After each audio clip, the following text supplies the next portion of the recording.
और इस वीडियो को लाइक करें और ज़्यादा से ज़्यादा शेयर करें। Thank you.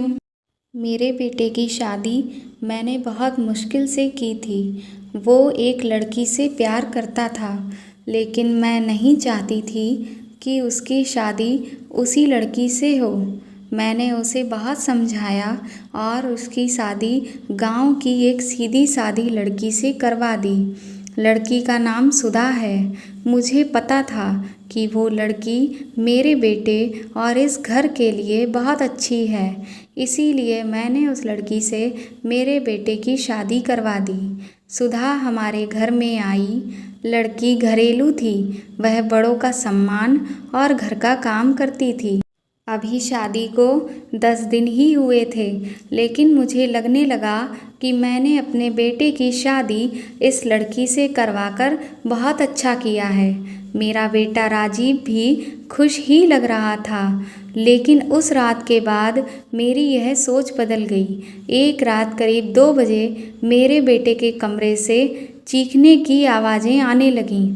यह चीखें मेरी बहू की थीं। मैंने थोड़ी देर तक तो सुना, फिर वो चीखना बंद हो गया। राजीव के पिता मेरे पति को यह सब सुनाई दिया था, लेकिन फिर हमने उन्हें रात में पूछना उचित नहीं समझा, इसीलिए दरवाज़ा नहीं खटखटाया।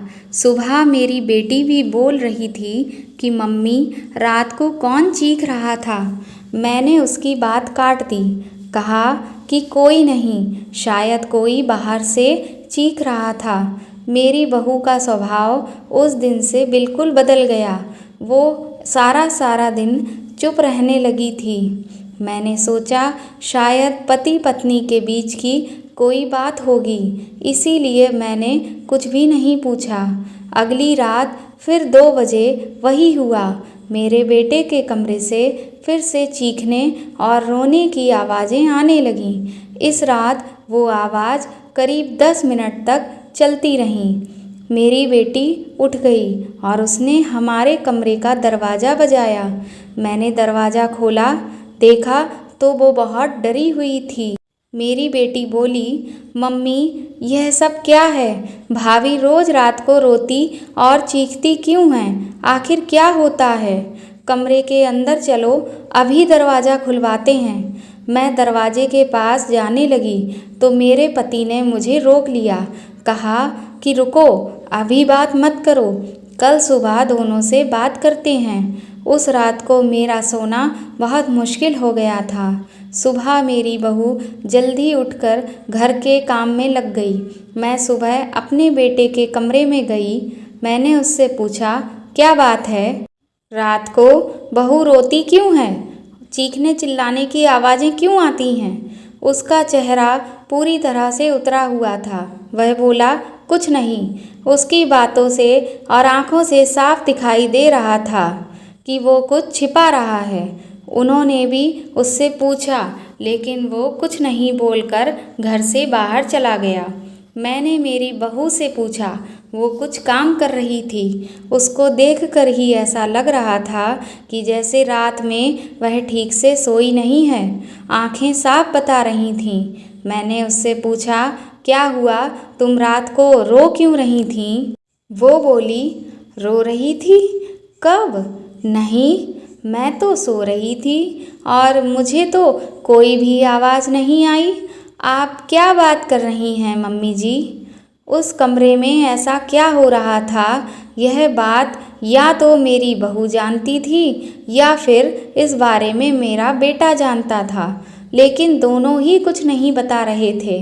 पर दोनों के चेहरे से साफ पता चल रहा था कि कुछ तो है जो यह दोनों छिपा रहे हैं, लेकिन आखिर ऐसा क्या है? अब जब भी रात आती मुझे नींद ही नहीं आती, क्योंकि आधी रात को फिर से वही होता। बहू जोर से चीखती और रोती। मेरे मन में कई सवाल थे कि आखिर ये क्या हो रहा है उस कमरे में। फिर एक रात करीब 2 बजे मेरे घर में वो हुआ जो मैंने कभी सोचा भी नहीं था। मेरी बहू रात को कमरे से बाहर आ गई और उसके कपड़े कहीं भी जा रहे थे, जैसे कि उसे कुछ होश ही नहीं था। उसके बाल खुले थे और वो घर के चौक में आकर बैठ गई और ज़ोर ज़ोर से चीखने लगी और रोने लगी। हम सभी घर वाले बाहर आ गए। मेरा बेटा भी कमरे से डरा हुआ बाहर आया। बहू की ऐसी हालत देखकर हम सब भी बहुत डर गए थे। मैंने मेरे बेटे से पूछा कि आखिर यह सब क्या है। वो बोला, बस माँ देख लो, यह रोज़ रात 2 बजे ऐसे ही किया करती है। अब मैं आप लोगों को क्या बताता। सुबह जब उससे पूछता हूँ तो उसे कुछ याद ही नहीं रहता है। बोलती है मैंने तो कुछ नहीं किया। बहू जब थोड़ी देर के बाद शांत हुई तो मेरा बेटा उसे कमरे में ले गया और फिर सुला दिया। मैं सोच रही थी कि आखिर यह क्या है। मैंने मेरे बेटे को कहा कि तुम उसे उसके घर छोड़ आना सुबह, मैं उसकी माँ से बात करूँगी। सुबह होते ही मेरा बेटा उसे कुछ बहाना करके उसके घर पर छोड़ आया। मैंने उसकी माँ से बात की। उसकी माँ ने कहा कि यह आप क्या बोल रहे हैं, मेरी बेटी तो बिल्कुल भी ऐसा नहीं करती है। मैंने तो जो सोचकर राजीव की शादी उससे की थी वैसा हो ही नहीं सका। बहू को उसके घर पर छोड़े हुए अब करीब 20 दिन हो गए थे। इस दौरान उसके घर से फ़ोन आता रहता था, लेकिन मैं टालती रही। मेरा बेटा भी कह रहा था कि मेरे वो दिन कैसे निकले हैं ये मैं ही जानता हूँ। मैं उसे वापस नहीं ला सकता। कहीं अगर उसने मेरी जान ले ली तो क्या करोगी। मैंने उस पर फिर ज़्यादा दबाव नहीं डाला, पर मैं अपने आप को अब बहुत कोस रही थी कि मैंने अपने बेटे की शादी उस लड़की से आखिर क्यों करवा दी। अब मेरे घर में कोई नहीं चाहता था कि वो लड़की इस घर में वापस आए। इन्हीं सब बातों में 3 महीने निकल गए। फिर एक दिन अचानक ही मेरी बहू अपने सामान के साथ वापस मेरे घर आ गई। वो आते ही मुझसे कहती है, माँ जी मैं जानती हूँ कि आप मेरे बारे में क्या सोच रही हैं, लेकिन सच क्या है यह आपको पता नहीं है। उसकी बातों से मुझे लगा कि कुछ है जो वो बताना चाहती है। मेरा बेटा घर आया और उसे देखकर बहुत गुस्सा हो गया। कहा, यह यहाँ वापस आ गई।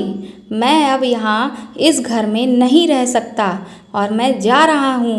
मेरी बहू ने उसी समय कहा, क्यों, सच सामने आ जाएगा इसीलिए डर रहे हैं। बताइए सबको सच क्या है। मैं उस तरह की हरकत क्यों किया करती थी। बेटा बोला कि क्या सच। सच यह है कि तुम एक पागल औरत हो और रोज रात उस तरह से आवाज़ें करती थीं। बहू बोली, माँ जी आज अगर सबसे ज़्यादा दुखी और परेशान हैं तो वो और कोई नहीं, मैं हूँ। मैंने अपने पति की बात मानी और मैंने उन पर विश्वास किया। मैंने कहा कि तुम क्या कहना चाहती हो। फिर मेरी बहू ने जो बताया उसे सुनकर मेरे पैरों तले से ज़मीन ही खिसक गई। वो बोली कि आपके बेटे ने मुझे पहली रात से ही यह नाटक करने को कहा था, लेकिन जब मैं नहीं मानी तो वो कहते कि हम दोनों अलग बड़े शहर में जाकर रहेंगे। उन्होंने कहा कि अगर ऐसे मेरे घरवाले मुझे नहीं छोड़ेंगे तो हम कैसे रहेंगे, लेकिन तुम इस तरह का नाटक करोगी तो वो डर जाएंगे और फिर हम अलग रहेंगे। पहले मैंने बोला कि यहाँ सबके साथ अच्छा तो है, लेकिन फिर जब वो मुझसे बात नहीं करते थे तो मुझे उनकी बात माननी पड़ी। और फिर मैंने जब सारा नाटक किया तो इन्होंने मुझे मेरे घर पर जाकर छोड़ दिया। मुझे आप सब की नज़रों में इन्होंने पागल और ना जाने क्या क्या साबित कर दिया। उसके बाद ये मेरा फ़ोन भी नहीं उठा रहे हैं। मैं उनका वहाँ मेरे घर पर इंतज़ार कर रही थी, लेकिन वो नहीं आए। मैं समझ गई कि इन्होंने मुझे बेवकूफ़ बनाया है, मुझसे झूठ बोला है। यह मुझे अपनी ज़िंदगी से भगाना चाहते थे। मैं इस बात को समझ गई।